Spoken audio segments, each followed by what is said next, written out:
வணக்கம், என் பேர் சித்ரா. இங்கே வந்து நான் 18 வருஷமாக இருக்கேன். என் பேர் சுமதி. இந்த ஏரியோட பேர் வந்து ராமன் ஏரி. இது வந்து மேல்கல்வாயிலேருந்து பிரதான சாலையிலேருந்து கட் பண்ணி மந்தவெளி தெரு லாஸ்ட்டில் இருக்குது. இந்த ஏரி வந்து எனக்கு தெரிஞ்ச வரைக்கும் நான் இந்த ஊருக்கு வந்து 25 வருஷம் இருக்கும். ஆனால் இது வந்து இவ்வளோ ஆழம் கிடையாது.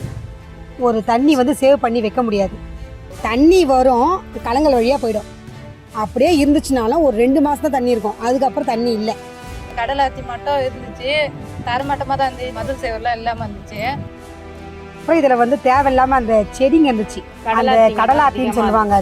அது தண்ணியை வந்து ரொம்ப கெடுக்கும். அது பாசம் அதிகமாக இருக்கும். அதில் ஒரு கதுண்டுன்னு ஒன்று வரும். இப்போ அந்த ஜேசிபி வந்து நிறைய எடுத்துருக்காங்க. அந்த நிறைய பள்ளம் இருக்கு.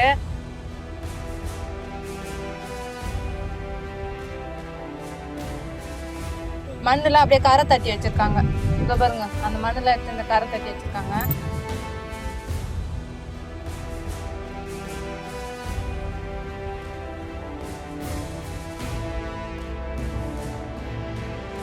தண்ணி நிக்கிறதுக்கு நல்ல வசதி பண்ணி கொடுத்துருக்கு. அந்த கடலாத்தி நிறைய செடிங்க இருந்துச்சு, ஆனா ஃபுல்லா மூடி இருந்தது. இப்போ அந்த கடலாத்திலாம் கிளீன் பண்ணி அழகா ஏரி கிளீனா இருக்கு.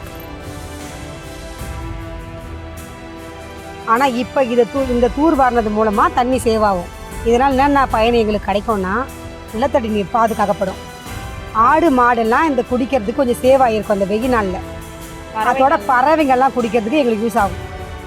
தீவு மாதிரி பண்ணியிருக்காங்களா, அது நல்லா இருக்கு. நிறைய பறவைங்க சாயந்தரம் ஆச்சுன்னா நிறைய பறவைங்களாம் வந்து உட்காரும் அதில். நாங்களும் பார்த்து வேலை இந்த சைடாக வேலைக்கு போவோம், வீட்டு வேலைக்கு போவோம், வருவேன். ஆனால் நிறைய குருவி இருக்கும், நிறைய பறவை இருக்கும் அதில். நல்லா இருக்கு. இப்போ பார்க்கறதுக்கு நல்லா இருக்கு. இப்போ மழை பெஞ்சதுன்னா மொத்த தண்ணி அந்த பள்ளத்தில் இருக்கும். அதனால எல்லாமே பயனடையும். நாங்களும் அதில் ஜாலியாக இருப்போம், குருவிங்களும் அதில் நல்லா குளிக்கும், நல்லா இருக்கும்.